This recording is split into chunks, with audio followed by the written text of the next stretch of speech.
Bem-vindo mais uma vez com dois estudantes que se disponibilizaram um pouco do seu tempo para a gente. Tá pedindo para vocês se apresentarem, nome, idade de vocês, quem vocês são na política, como vocês se entendem na política, para a gente poder dar início no nosso podcast. Bem, eu sou Maria Luísa, sou aluna do terceiro ano, tenho 17 anos e como eu sou ativa na política, não fisicamente falando, mas eu gosto de me informar, de entender o que está acontecendo no país, mundialmente. Se tem alguma polêmica, eu vou lá e estudo para saber o que está acontecendo. E basicamente é isso. E eu sou Isaac, eu tenho 17 anos, estou no segundo ano do ensino médio. E na política eu me vejo como uma pessoa, não ativamente, pois ainda não voto, mas me vejo como um ser político por conta da minha existência. Então, dando início já numa primeira pergunta, vocês acreditam que o Brasil está atravessando um momento de polarização política? Sim, no caso, falando do atual cenário do Brasil, está muito dividido em duas vertentes, uma conservadora que é propriamente dita como direita e uma mais social que julgam como a esquerda, né? Sim. Eu também acredito na mesma coisa e acredito que essa polarização se deu de muitas formas, né? Se você não é de um, você é de outro e não tem esse espaço para outras ideias e outros pensamentos. Enfim. Perfeito.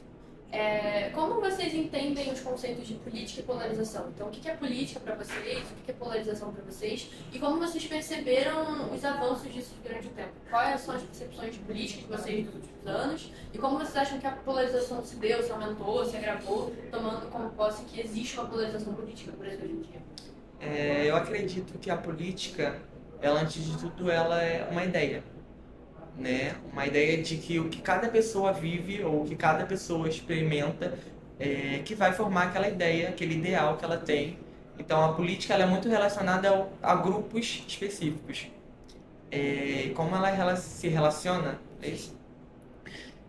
com a polarização, Sim, né? sim. Eu acho que vem esse atravessamento de que muitas pessoas estão num lugar e se você não é desse lugar, você é do outro.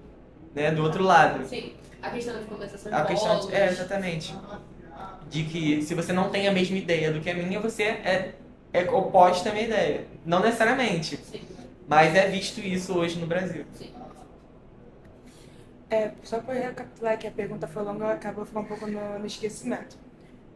Sobre qual é a ideia de política e como isso influenciou nas polarizações? Sim. O entendimento assim, de Qual é o vocês sobre o entendimento? que é polarização para No caso, já juntando as duas coisas, eu concordo com o Isaac, eu concordo que a política é uma ideia de que ela tem um fundamento. A política tem um fundamento de ajudar, na minha percepção, um povo, por assim dizer. A partir do momento que essas ideias ficaram concentradas, a gente vê que está tendo uma divergência de ideias naquele povo. E como já falei, ficou concentrado em dois polos, que é de esquerda e direita, eu entendo que é dessa ideia que o povo não está conseguindo se entender politicamente e que isso pode gerar um impasse ou até impactos graves para a população. Assim que eu entendi. Perfeito. Na visão de vocês, você acredita que no contexto político de hoje existe um espaço para quem não assume uma posição mais extrema, quem não levanta bandeira, dizendo, gente, eu sou de direita, eu sou de esquerda, eu sou de centro, quem fica mais isento? Vocês acham que consegue ter voz, consegue ter lugar? Eu acho que, infelizmente, esse espaço não é dado. Porque, como eu falei anteriormente, se você não é de um lado, você é de outro. Não há esse espaço dado a outras pessoas que têm pensamentos diferentes. Por exemplo, eu sou uma pessoa de centro, tenho ideias de esquerda que gosto muito, mas também tenho algo da direita que me familiariza, entendeu? Então, não sou de um lado ou de outro. Tenho ideias mistas, né, misturadas, por conta da minha vivência aqui na Terra, por causa da minha existência, e me fez pensar politicamente assim. Interessante. Eu tenho um pensamento que esse espaço é possível, mas atualmente no Brasil esse espaço não existe, vai ser isentado. Assim, por exemplo, esse espaço vai ser isentado, já que aquilo que o Isaac acabou falando, se você não tem o meu pensamento, logo você tem um pensamento do outro lado. Se você tem o meu pensamento, você está desse lado, se você tem o pensamento a partir daqui, você está naquele lado. E isso, para mim, ele é possível ter uma vertente que consiga, de certa forma, mesclar, né, dos dois lados e consiga não fazer bem, tipo, trazer ideias que trazem benefícios do povo. Só que, como a gente está tendo agora como contexto do Brasil, esse lado não vai ser muito bem visto, que de certa forma há um rompimento das ideias. Se você não compactua com o que eu penso, você não tem uma voz. Não é dizer que você tem voz, você tem voz sim, mas eles escolhem se eles querem ouvir você ou não. Sim. Então, já que você não compactua comigo, eu não vou ouvir o que você tem a dizer. Então acaba tendo um rompimento de ideias, gerando N consequências. Perfeito. Trazendo agora para um outro lado, né? Nós somos uma geração que tem muita relação com a tecnologia, a gente se baseia muito nas nossas relações sociais pelas redes sociais. Vocês concordam com isso, né? Uhum. Então, vendo por esse ponto, como vocês acham que as relações da política pelas redes sociais, pelos conteúdos que são consumidos, com as fake news, como vocês acham que isso pode contribuir para uma desinformação, para uma educação política, às vezes, muito mal feita, talvez não com o cuidado que deveria ser feito, e como isso pode agravar a polarização?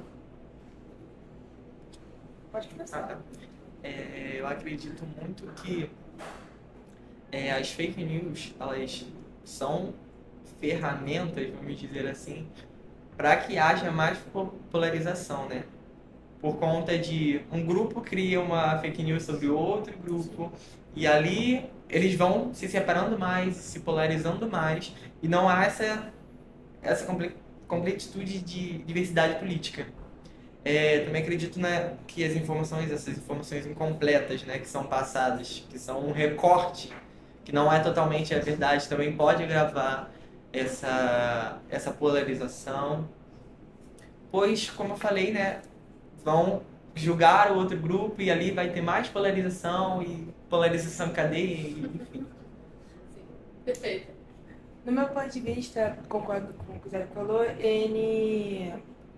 as fake news, elas, na minha cabeça não, elas têm um ponto de vista a partir do que aquele político quer que pensem. Aí a gente é naquele efeito, tipo, se eu postar isso, aquela pessoa que não tem um conhecimento, que não tem um fundamento, que não tem um entendimento daquele assunto, que compactua com as ideias daquele político, vai achar que aquilo tem um certo embasamento porque ele é uma fonte confiável e, geralmente, aquelas informações falsas são para atacar o outro lado, para deixar o outro lado com uma cena mais vista, para ter o interesse próprio. As fake news são espalhadas não para ter se fosse bom, seria fake news. Então, não tem algo que vai ajudar aquela população. É sempre querendo defender o interesse próprio daquele político. E isso, de um tempo para cá, nos últimos 5 anos, vem tendo uma separação muito grande das ideias que concordo que gerou polarização.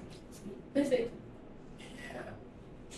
Também no ambiente das redes sociais, na vida no geral, vocês acham que pessoas que não são ativas na política, de maneira geral, não só fisicamente, como de pensamento mesmo, pessoas que não pesquisam, pessoas que não se interessam, pessoas que têm medo, muitas vezes, de discutir, vocês acham que a discussão sobre é válida? Tipo assim, eu, com uma pessoa com um pensamento diferente do meu, começarmos a debater sobre com o intuito de nos entendermos, vale a pena ou vocês acham que cria-se essa discussão de uma maneira muito volátil, muito fácil de se acontecer? Vocês acham que vale a pena ou não? Eu acho que vale a pena, mas acho que no contexto que nós estamos hoje, há muita rivalidade, né, entre os dois grupos mais famosos, direita e esquerda. E eu, por exemplo, eu não debato política, né? Eu penso em política e comunico o meu ponto de vista através das minhas artes, por que pareça, né? Mas e as pessoas vão ver aquilo, né? Porque a minha arte ela vai refletir o que eu penso. E o que eu penso é política, né? Porque eu pensar na minha existência, na existência da minha família, na existência do lugar onde eu moro, o lugar onde eu moro, o que acontece, e retratar isso numa arte é não pensar político também. Sim. Né? Além de ser algo artístico, é algo político também. E eu acredito muito nisso, nesse debate mais pacífico, né?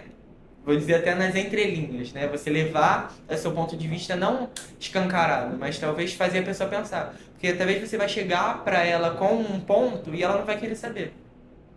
A gente alcançar ela de uma forma mais suave, mais nas entrelinhas, talvez ela possa começar a refletir sobre as próprias atitudes e pensar, caramba, será que isso que eu estou fazendo é o que eu penso de verdade ou o que as pessoas me forçaram a pensar? Esse debate, essa troca, eu concordo que essa troca para mim ela é possível, só que também tem aqui no mesmo ponto. Atualmente no Brasil seria algo muito complicado isso acontecer. Para mim essa troca ela é importante porque os dois pensamentos, dizendo assim, os dois pensamentos contrários A e B, queira ou não, por mais que eles tivessem sei lá, um fundamento, um propósito diferente, de certa forma eles se convergem em algo que, hipoteticamente, queria dizer que seria para o povo. Então, entender essa troca, essa conversa, sem que haja uma tensão, um tipo de discussão, ela pode acontecer sempre havendo respeito, sempre respeitando o lado da opinião do outro, né? E essa troca, ela é possível de acontecer desde que entendam os pontos um do outro, respeitando, né, as opiniões diversas, que, querendo ou não, vai ter um propósito que é para a população e ela pode ser alcançada. Só que no Brasil também isso não é possível.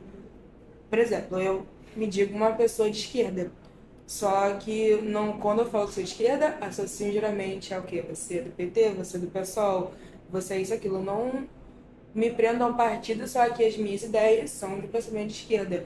Da mesma forma que eu tenho colegas, amigos que têm um pensamento de direita, têm um pensamento mais conservador, só que deixa eu pensar, a gente dar um exemplo, algum contexto neste debate, às vezes assuntos políticos, por mais que o pensamento dele seja algo mais radical, ou até o meu seja um pouco mais radical, a gente consegue entrar num consenso de que aquilo é para ajudar uma tal pessoa. O nosso mecanismo, às vezes, é o mesmo, só que o nosso jeito, o nosso mecanismo é um pouco diferente, a gente consegue manter o respeito. Sim. Não como muitas vezes que hoje em dia famílias rompem o laço uma com a outra por conta não conseguir conversar política porque se alienou tanto naquela ideia que o meu lado está certo e o seu está errado. Então, eu acho que possa conseguir sim, só que vai partir também de como está o estado psicológico daquela pessoa, que isso também mexe com o psicológico da pessoa, e como aquilo, o quanto também que ela tem de conhecimento a partir daquele assunto. Se eu sou uma pessoa que tira de uma fonte, tipo, vamos dizer assim, só de vídeo da internet, que também, que a gente pode trazer as fake news, seu pensamento vai estar alienado, que você vai estar preso só naquele quadrado. Se você é uma pessoa que busca entender do outro lado, que é isso que a gente está tentando fazer, está tentando entender do lado do outro, nós vamos chegar no fundamento, vamos chegar numa briga, não no entendimento. Então, esse é o ponto de pensamento.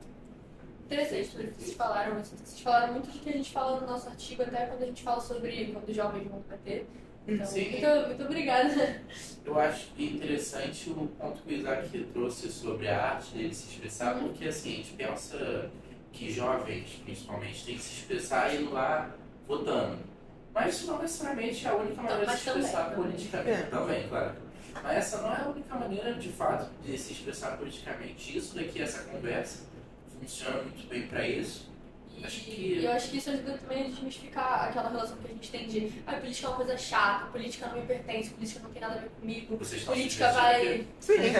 política vai me levar a um lugar ruim, vai me levar para uma discussão, vai me levar até um rompimento de relacionamento com ideologia diferente com uma pessoa. Mas assim, a gente pode fazer políticas de uma forma leve, um espaço saudável, um espaço de escuta, e também fazer política para além do diálogo, do debate, do voto. política pode ser uma arte, cinema é política, teatro é política, um desenho, uma pintura, uma poesia. Sim. Às vezes você ficar no seu quarto e estudar, pelo menos, se conscientizar do que está acontecendo, isso também já é um ato político, sabe? Então a gente faz políticas muitas das vezes no nosso dia a dia, e a gente pode poder fazer isso de uma forma mais consciente, mais senso crítico, tendo conhecimento do que a gente está fazendo. Eu acho que isso seria, assim, sensacional. E já engatando na nossa última pergunta, Exatamente. como vocês veem que os jovens podem mudar a política? Como vocês veem a importância dos jovens no cenário político? Eu acho que como os jovens são a próxima geração, e a geração vai ser nossa, né? Sim. Porque nossos pais vão morrer, nossos avós vão morrer, mas nós vamos estar aqui. Então acho que trazer todas essas pautas que estão sendo debatidas agora, né? Assim, pensar nelas, desenvolver elas, para que a gente possa ter um futuro melhor. Sim. Ter um futuro onde todas as pessoas elas possam se sentirem confortáveis, vamos dizer assim, nas suas vidas, porque a política ela é pensada nisso, né? Para que todos eles possam se sentir confortáveis e não segregados ou separados da população, da sociedade. Meu ponto, como os jovens podem mais se aproximar da política, acho que dessa pergunta, Sim, sim. já parte numa coisa que é básica. Os jovens hoje em dia vão ser a base do nosso futuro político, e eu penso mais na base dos jovens, porque infelizmente no Brasil a educação ela não está sendo não muito bem investida, que isso é algo que tem dados, isso não é um segredo para ninguém. E na minha cabeça a gente pensa assim, se uma pessoa ela tem acesso à educação, ela vai ter acesso a entendimento ao assunto, que é algo que está refletido muito na vida dos jovens, que hoje em dia os jovens não é que são todos, mas tem grandes acontecimentos assim, deles não se acharem esse assunto chato, esse assunto isso é chato, que não sei o quê, por conta também já atrela lança fake news, já ficar falando de político A e de político B. Sim. Então, desmistificar essa visão de política não ser só se falar do A e falar do B, em si falar do sua arte, não falou, política não é só um lado esquerdo e um lado direito. Política é você Essa sociedade, Tudo. pensar a sua vida, pensar seu dia a dia. Você, no Você caso, ser. você está aqui, eu estar aqui, Já é uma coisa política. algo político, histórico, que isso também é o que eu ia falar. Uma base de educação, você entender o que aconteceu com o seu país, isso é muito importante, não só o seu país, e entender como algo que veio lá do outro lado do mundo influenciou de você estar aqui. Que um jovem que não entende esse processo todo não vai conseguir correlacionar como está acontecendo atualmente no Brasil, porque isso tem uma ligação histórica, que eu entendo aquela velha frase, que até conversei com o Isaac mais cedo, aquele povo que não entende essa história tende a repetir o mesmo erro. Então, na minha cabeça, para o jovem se interessar da política, tem que ter um investimento na educação forte, sim, porque quando não tem investimento na educação, a pessoa já desenvolve uma certa ignorância naquele assunto. Então, desmistificar esse assunto, no caso, nesse tema, que é a política na educação, é um grande passo que pode influenciar uma melhora muito significante no futuro do país, que, no caso, está praticamente tendo um retardo do que foi lutado para conseguir, que, no caso, eu estar aqui, nós mulheres ter o acesso à educação, pessoas negras terem acesso à educação, era algo que, por mais a gente ache normal, e isso pode ser até chato falar, mas historicamente falando, isso foi algo difícil, pessoas morreram para nós estarmos aqui tendo esse debate. Então, acho que é chato, é uma coisa necessária. Tipo, chato dizendo para os jovens achar esse assunto chato, mas pra gente é algo necessário de falar. Então, isso por mais que a gente falou, é necessário falar, e parece que é bom, já sei, é bom reforçar, é sempre bom lembrar que você está aqui, pessoas tiveram que sangrar para que você estivesse aqui fazendo sua política. Então, é uma boa base, a educação faz que os jovens tenham um entendimento que possa fazer que o país prospere, que é o que se espera de um povo que tem uma base forte.